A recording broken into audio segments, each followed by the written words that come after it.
Hello and welcome to my channel. I'm Michaela Peters. Today I wanted to talk about being a workaholic because I've gotten a lot of comments about me being a workaholic, mostly on the Russian side, and I think I'd like to take some time to address that and why I don't necessarily always see that as a bad thing, which may be kind of controversial and may spark some discussions. This is a rare moment where I actually thought about my video topics yesterday before I went to sleep, because today I'm going to get my nails done. I might try to see if I can get laser hair removal last minute. Don't know. And then obviously I have to work. I spent a lot of money yesterday, so I might just stay home today. That sometimes it's like that. I'm just like, I don't want to go somewhere. And I have food here that I still need to finish eating, quite a bit of it, so it should be fine. Including these. I don't eat these often, but I do like them. The Shirak. These are, I know what these are because my Finnish friend really likes them. And usually you can only find them in Russia, but I guess you can find them here too. I never looked for them before, whatever. I remember somebody got really mad at me for eating these. Like, these are not healthy. I'm like, all right, well, if you're not eating them every day, it's whatever. It's like when I was a kid and I could eat McDonald's, once a week. Same difference. All right, so why is being a workaholic a good thing? I'm not sure I'm going to necessarily say that it's a good thing, but I would like to keep in mind the fact that, or invite you to keep in mind the fact that I'm still American. I was still raised in that culture, and I'm still coming from a culture where the person who works the most is the most respected in society. So let's start with that, okay? So I've been raised to believe that working a lot is a good thing, just because of how I grew up. Now, like anything, I truly believe that there needs to be balance, really, with like anything. Doing too much of something is definitely, not always useful. Now, one of the things I did mention is I think when I was in Finland and I was a little bit more bored more often, this resulted in me having more like friendship issues and drama and maybe drinking more than I would have liked. And I think that knowing that that's kind of the alternative to me not working as much makes me not necessarily want to work less. I think that working a lot kind of creates a natural, healthy boundary between me and other people. And that's probably the biggest reason why I like working a lot. Because also, it's probably the least harmful thing that you can be obsessed with doing a lot of, because everybody needs money, and usually people need more money than they already have, because unfortunately we live in a world where everything is getting more expensive. I think this is the number one thing people like to complain about. People like to complain about, the unemployment. That's the word. Sometimes I'm thinking in Russian at this point because I'm spending most of my interactions in Russian right now. So the unemployment is a big issue, people being able to find jobs. So there are people who want to work who don't have the opportunity. So in a way, it sounds very weird, but having a job is a blessing, really. And having a job you like is also a blessing. So I do feel like it's a big blessing that I have found a job that, I really don't mind doing. I mean, sometimes I get annoyed, but whatever, that's with anything, I don't know, yesterday I had right now I have something at work that's annoying me, to be honest. It's all right, brief synopsis. It's sometimes you get too into the weeds with the details and the manager doesn't want to see this. Sometimes you get not enough into the weeds with the details and the manager wants to see more details, and I still can't quite figure out what the actual desired output is. This is something that's been happening honestly pretty consistently, but yesterday it happened. I'm like, here are the recommendations, and he's like, but why? And I'm like, I just explained why. Okay, we'll put it together in PowerPoint. Why do we need to put this together in PowerPoint? Whatever, it doesn't matter. But anyway, okay, so yeah, all right, so that's one thing, finding a job you like or you don't mind. My philosophy on work, and this is pretty dramatic because I do tend to be dramatic, as people say.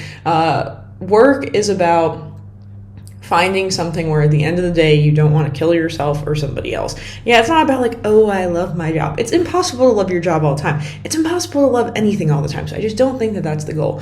And for me also, one of the things I think with having, unmedicated ADHD more or less is it helps focus your mind to switch rapidly between different tasks. So that's why I have so many different types of jobs that I do, because unfortunately now that I'm not in school anymore, in the traditional studying sense, because a PhD is nothing like, being a student, because you're literally doing one thing, which kind of low-key makes it kind of boring, But I'm used to having like 5 classes I'm switching between, this one about computers, this one about general business stuff, this one about Russian language, and I can kind of go back and forth between all of those. Now I still do the computer stuff, it's my regular job. Then my Russian stuff is my YouTube channel.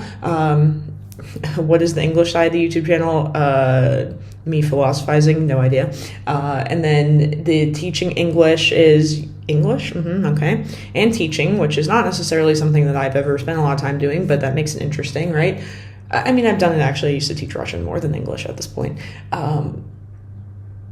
And what else do I do? The PhD, my PhD is about NASA, so it's interesting. It's also about Russian language. I also use Russian language to do my PhD. So these are all these cool things. And right now I talk about it a lot, but it's like my biggest need is being able to get to a better financial place to be able to afford something. I also feel like very, very blessed that I finally have been able to find something in my budget, which has not been in existence for, let me tell you, since September 2023, however many months that is like a year and a half, like a year and 6 months. And, my salary has not gone up that much in that amount of time. So it's gone up some, but really not a lot. Because that's when my parents keep trying to say, well, your salary is going to go up. Well, I think at this point for my salary to go up, I would have to switch jobs. And I'm not super willing to give up my remote job, if I'm being very honest with you, because I like it and it has flexibility and all those fun things. Okay. So I remember coming back to Finland, this was when I was getting the apartment. So this time was around March 20, it was like exactly a year ago, March 2025. I met with my one friend and we were talking about like some friend issues I'd had. And I'm just like, I'm at this point now where I'm like, I want my friends and, all my social interactions to be like the side characters in the plot of my life, not the main event. Like I want work to be the main event. And he was like, okay, I get it. But I think, for me, it's like I'm just at this point where it's like I had a lot of relationships that did not work out friend-wise, and I'm not really like wanting to rehash that. So I feel like at this point, keeping people pretty far away is very comfortable for me, and I sort of fill that void with working. Now, is that super healthy? No, I acknowledge that it's not, but I think for the time being, it's sort of what I need to do, at least until I can get over this housing hump, and then we can kind of go back and reassess. And to be very honest, I think that there's not necessarily anything wrong with workaholism if you're enjoying the things that you're doing. So yes, and everything I just listed, like these are not necessarily all things that I get paid for, right? Like I don't get paid to do a PhD. The other thing, and they talk about aholism, is to what extent is it impairing your ability to do your everyday activities, right? So I'm pretty clean. I got told that recently. Thank you. Like, I keep things together. I'm not terrible at feeding myself. The only thing I've been slacking on recently is exercising. I need to get back into that at some point. I also still do religious activities and keep up with that, and that's time consuming too. So there are things that I do outside of working that I don't get paid for that are those things. Like somebody was asking about hobbies. I think like running was my hobby. Traveling and seeing friends are honestly my hobbies. I'd say, yeah, seeing friends, spending time with friends, going out to eat. I do like going out to eat. Unfortunately, that's an expensive hobby. I'm excited that once I get my own place, I can just invite people over for dinner so I can stop paying for that because I don't mind cooking and, you don't have that time pressure when you're at your house as opposed to going out to eat. So that's also cool too.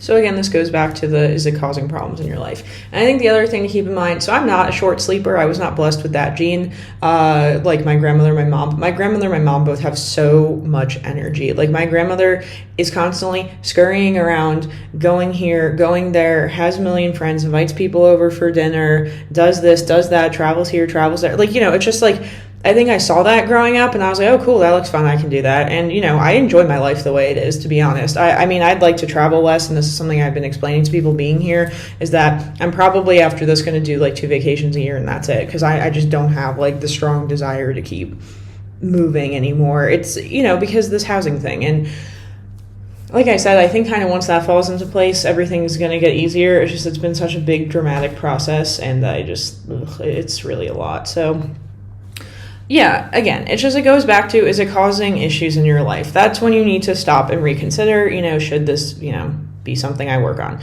I did feel like in Lappeenranta with some of my drinking, it was creating issues. Why? Because I don't know, something stupid would happen, because people say stupid stuff when they're drinking sometimes. It's actually like why I don't drink at all anymore, because I felt like it was causing problems in my life. Or I've seen the way, and this is super messed up, if some of my family members are drinking, they say something rude to me, and I don't like it, and it negatively affects my relationship with them, and I'm like, how many times have I done that to somebody? Don't know. And it could have been, and maybe somebody doesn't want to tell me. And sometimes I do tell them that, hey, what you said, I didn't like it. Doesn't always mean that they apologize or that we move on from it, or at least I don't, but I should, And so I think that's the biggest thing for me, is just that, like, does it create an issue? And for me, I don't really think that working a lot creates an issue. I think the opposite. I think it actually helps me feel better about myself and reach my goals. Like, one of the things that I always respected the most about myself, or liked about myself, was anything I set my mind to, I could always achieve, right? Like working at NASA, getting these scholarships, and like that would not have come without hard work. So again, it's coming from this mindset that, hard work is what makes you successful or happy or whatever. That's a belief that's been ingrained in me growing up in the US. Like, at the end of the day, I am still from the US and I am still American, and I still have those values, right? As much as like I'm still very multicultural and, have adapted in some ways. So, I do have my like particular like periods of time where I go places and I see all my friends and stuff, like I'm doing right now kind of. And then, when I'm in the US, it's similar. Like, I'm only seeing my friends like not that often. Like, I'm not really like dedicating a ton of time to friends all the time. And I don't think that there's anything wrong with that, in the sense that it's, something that's kept me more emotionally stable for a longer period of time. I do tend to feel very suffocated when it's like I need to see everybody, when I need to see people like every day or talk to them every day. I'm always like the only person I really feel like talking to every day is if I'm in a relationship with somebody, and even then I'm not even sure I want to do that all the time, but you kind of have to. That's like an exception, right? But normally, I don't have to do that right now, but normally that is a thing. So I don't know. I think it's that, it depends. Is my life going to be like this, like forever, me working a lot? Probably not. I'm going to retire at some point, but right now I want to make sure, I'm set up for retirement, and I have to make certain choices with that. This is a lot of what I've been thinking about right now for myself. So, that is pretty much where I'm at. And it's like why they have that dumb expression. It's not dumb, but I think it's dumb because work is still work, and people are still inherently lazy and don't like to work. We're going to have to all admit that to ourselves.